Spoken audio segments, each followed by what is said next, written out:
best pumpkin muffins ever? Well, I think so. Let's bake.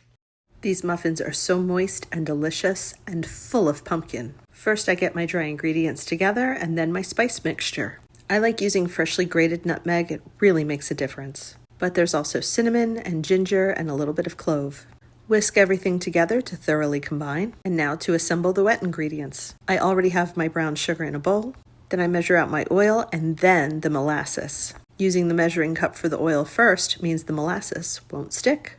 I formulated this recipe to use an entire can of pumpkin because sometimes I don't want the leftovers. I just want more muffins. After adding the eggs and combining my wet ingredients, I add the dry and mix until I no longer see any flour. But it is okay if it's a little lumpy. I think that two things in particular make these the best pumpkin muffins ever, and that's the added molasses and these cinnamon chips. If you don't want to add the extra sugar, I get it.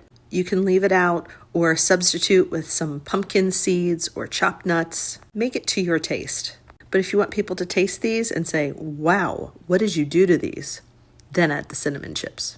And if you're trying to figure out what amount of which ingredient I'm using, no worries because you can find the entire recipe on my website, link in profile.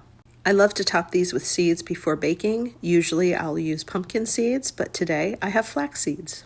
This batter can really hold up to whatever mix-ins or toppings you prefer. These bake at a little bit of a higher temperature than muffins usually bake because of all that pumpkin in there. You want to make sure it's cooked. These have been a favorite for years, and I really hope that you'll try them and love them. And all that yummy, nutritious pumpkin puts these on my breakfast approved list. Now time for some happy eating.